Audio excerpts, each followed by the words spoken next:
Hey, what's going on? I hope that you're doing great. I wanted to show you something. I started messing with some ideas and then I thought like I should probably record this and just share it. So I've got the iconic, legendary Dreadbox Polyend Medusa, and I have the Polyend Play Plus, and I've got the Polyend Press. Polyend sent this over to me. It's been so much fun to just get outside of my comfort zone a little bit. Now, I have to be honest, I am not a DAWless person. I'm very much so in the DAW. My attention span is a little too short. Oftentimes, I find that I will spend 5 minutes trying to punch something into a groove box or something like that I could do in like 20 seconds in the DAW. Sometimes I like to work in this mode where I just try to get all the ideas out as quickly as possible. And for me, it feels like sometimes the groove box kind of gets in the way of that a little bit. But at the end of the day, it is going to get recorded into Ableton. I'm almost using Ableton like a tape recorder. So it's not doing clock. The clock is coming from the play. The Medusa is synced to the play. I have audio over USB. Let me show you something else that I set up. Now, if you've got a Windows machine or Linux or whatever, I can't help you. But if you have a Mac, I can help you. So here's what you do. Go into your applications, utilities, and then in utilities, we're gonna go to audio MIDI setup. So if it shows up like this and you're just seeing that, go up to the top, show audio devices, plus symbol down at the bottom, and we're gonna do create aggregate device. See if you can locate your interface. For me, I have the Mini Fuse 4, boom. And then I'm going to use the play. There you go. Take a look. You can see all of your input channels. That's it. That's the whole thing. You'll probably want to name it something so that whenever you look in your DAW, you'll know what it's called. So I just named mine Mini Fuse 4 X Play Plus, right? Like it's a collab. Back over to Ableton. If we go to settings, because I'm not sending anything out from the play, I just have this set for my interface as the output. But for my audio input device, I have this aggregate device that I have created. If we go into input, take a look at this. Look at all these. So now if we were to look at our audio from or our audio input, we've got a ton of stuff.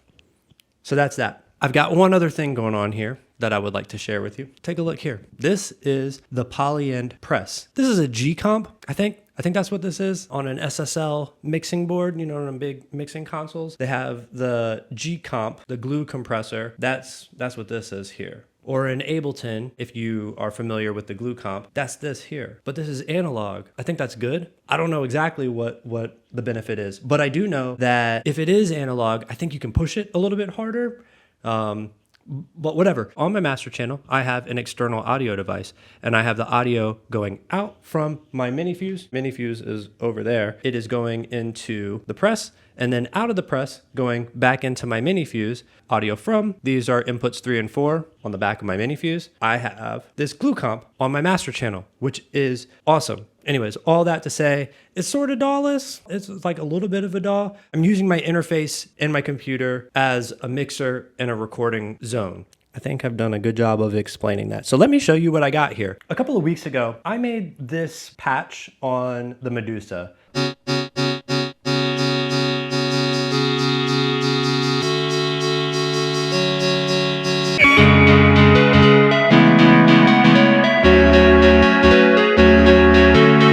I have this programmed into the grid, and I was just playing this in manually, but this is part of the sequence. So whenever I hit play over here, this sequence will go.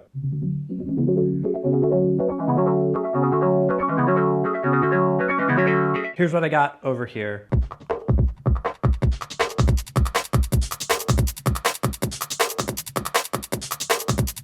I want to show you this here. So I learned this from Benn Jordan. This is so cool. This here, so I can select it, hold down shift, delete. Select my samples, sample folder, hi-hats. I'm just gonna go blah, blah, blah, blah, blah, blah, blah, blah. So here's what we got. So I've selected all these, randomize, and then I have an option in here for sample and folder. So basically what it's gonna do is it's gonna take all of the hi-hat samples that are in there, and then by a percentage amount, it's just gonna sort of like randomize which hi-hat sample that's in there. This is really cool for me. I'm gonna hit save. Cool.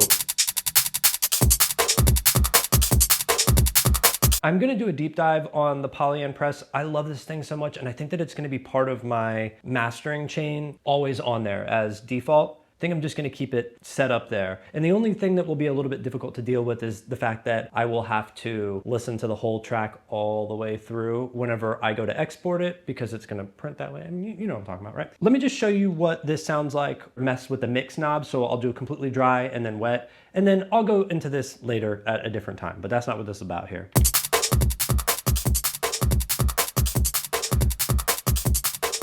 That's dry. I'm very much so aware that I have a volume bias. I've turned the makeup gain up over here. Maybe I'm actually flattening my track and not making it better, but it sounds better because it's louder. So here's this jam that I'm starting to work out as a non-DAWless person, because I would just record all this in and I just have the arrangement, and then I would just program it and then I'd be done with it. And I wouldn't have to figure out how to, like, because I'm not going to ever perform live. What am I doing, right?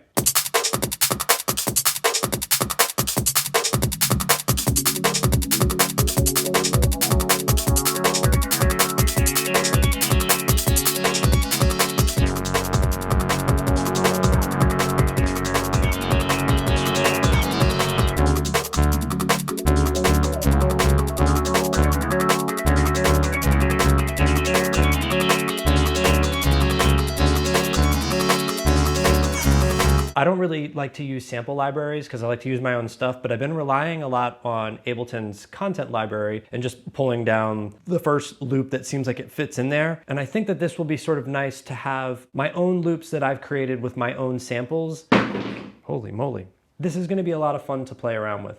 I think this is a great pairing here, and I can't wait to explore this a little bit further, because this sends MIDI out. And then over here, the Dreadbox oscillators can be addressed on individual MIDI channels. So basically, I could treat each one of these as their own monosynth, analog, analog, analog. And at the end of this, an analog device. I don't know, maybe it's got some magic or something. That's it for now, and I'm gonna continue exploring these. Listen, I have a Patreon, and if you join it, you'll get access to the Discord server, and there's 3 of us over there, and we just talk about gear, and I would welcome you. But if you're not into Patreon, that's totally cool too.